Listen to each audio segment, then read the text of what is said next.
بسم اللہ الرحمن الرحیم۔ السلام علیکم ورحمۃ اللہ وبرکاتہ۔ آج کی اس ویڈیو میں ہم سورۃ الاحزاب کے بارے میں جانیں گے انشاءاللہ۔ عزیز طلبہ، سورۃ الاحزاب سن 5 اور 6 ہجری کے درمیان میں غزوہ احزاب کے بعد نازل ہوئی۔ یہ سورت 21ویں پارے کے آخری ربوع سے شروع ہو کر 22ویں پارے کے پہلے ربوع سے ایک رکوع اضافی پر مکمل ہو جاتی ہے۔ یہ سورت 9 رکوعات، 73 آیات اور 1307 کلمات پر مشتمل ہے۔ سورۃ الاحزاب مدنی صورت ہے۔ اب رہی یہ بات کہ مکی یا مدنی صورتیں کون سی صورتیں کہلاتی ہیں، تو اس بارے میں ایک اصول ذہن میں رکھیے گا کہ جو صورتیں ہجرت مدینہ سے قبل نازل ہوئیں، خواہ مکہ میں ہوئی ہوں یا مکہ سے باہر کسی مقام پر، وہ صورتیں مکی کہلاتی ہیں، اور جو صورتیں ہجرت مدینہ کے بعد نازل ہوئیں، خواہ مدینہ منورہ میں نازل ہوئی ہوں یا مدینہ منورہ سے باہر کسی مقام پر، وہ صورتیں مدنی کہلاتی ہیں۔ قرآن مجید میں کل 114 صورتیں ہیں، جن میں سے 86 صورتیں مکی ہیں، جبکہ بقیہ یعنی 28 صورتیں مدنی ہیں۔ سورۃ الاحزاب کی وجہ تسمیہ کیا ہے؟ وجہ تسمیہ کا مطلب ہوتا ہے نام رکھنے کی وجہ، یعنی سورۃ الاحزاب کا نام احزاب رکھنے کی وجہ کیا ہے؟ اس کی وجہ یہ ہے کہ اس سورت میں احزاب کا ذکر ہے، اس لیے اللہ تعالیٰ کی طرف سے اس سورت کا نام الاحزاب مقرر کر دیا گیا، جیسا کہ سورۃ البقرہ میں البقرہ یعنی گائے کا ذکر تھا، تو اس سورت کا نام سورۃ البقرہ اللہ تعالیٰ کی طرف سے مقرر کیا گیا۔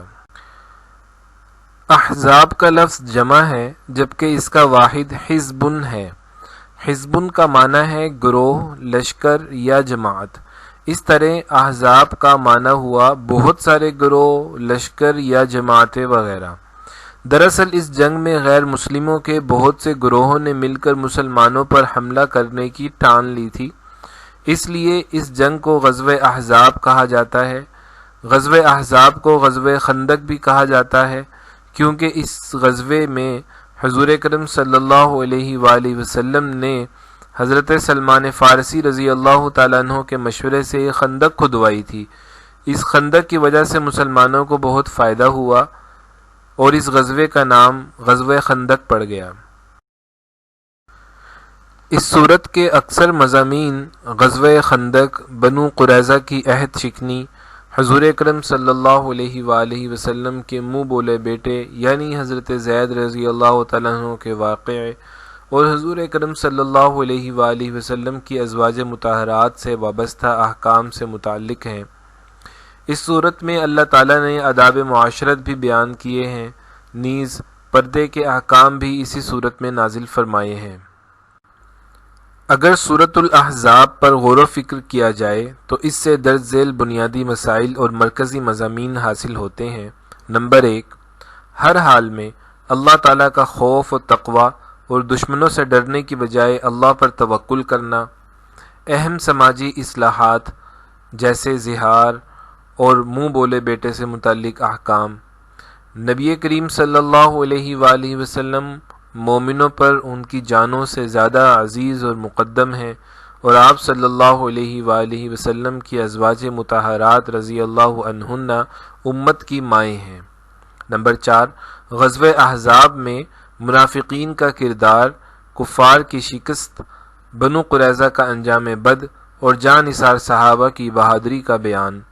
نمبر 5، امہات المومنین رضی اللہ عنہن کی دوہری ذمہ داری اور ان کا انتخاب بین الدنیا والآخرہ کا اختیار دینے کا بیان۔ عورتوں کے لیے پردے کے احکام اور غیر مرد سے گفتگو کرنے سے متعلق احکام۔ عورت کا دائرۂ عمل اس کا گھر ہے اور گھر سے بناؤ سنگار کر کے نکلنے کی ممانعت۔ نمبر 8، اہل ایمان کی صفات کا بیان اور ہر معاملے میں اللہ اور اس کے رسول صلی اللہ علیہ وآلہ وسلم کے حکم کو مقدم رکھنے کا حکم۔ نمبر 9، زمانہ جاہلیت کی رسم کو توڑتے ہوئے نبی کریم صلی اللہ علیہ وآلہ وسلم سے حضرت زینب رضی اللہ تعالی عنہا کا نکاح۔ نمبر 10، حضرت زینب رضی اللہ تعالی عنہا کے پہلے شوہر یعنی حضرت زید بن حارثہ رضی اللہ تعالی عنہ نبی کریم صلی اللہ علیہ وآلہ وسلم کے منہ بولے بیٹے تھے، اور نبی کریم صلی اللہ علیہ وآلہ وسلم کسی مرد کے والد نہیں ہیں۔ نمبر 4، عقیدہ ختم نبوت ایمان کی بنیاد ہے۔ اللہ تعالیٰ کو کثرت سے یاد کرنے کی ہدایت۔ شاہدوں و مبشروں و نذیرا والی آیت میں نبی کریم صلی اللہ علیہ وآلہ وسلم کے مقام اور مناصب کا بیان۔ نمبر 14، طلاق سے متعلق احکام اور نبی کریم صلی اللہ علیہ وآلہ وسلم کو 4 سے زائد شادیوں کی اجازت اللہ تعالیٰ کی طرف سے ہے، اس کا بیان۔ نمبر 15، نبی کریم صلی اللہ علیہ وآلہ وسلم کی عائلی زندگی سے متعلق احکام اور آپ صلی اللہ علیہ وآلہ وسلم کے خانہ اقدس یعنی آپ کے گھر میں حاضری کے آداب۔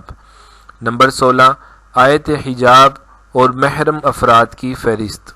نمبر 17، اللہ تعالیٰ اور فرشتوں کا نبی کریم صلی اللہ علیہ وآلہ وسلم پر درود و سلام بھیجنا اور ایمان والوں کو بھی اس کی تاکید کرنے کا حکم۔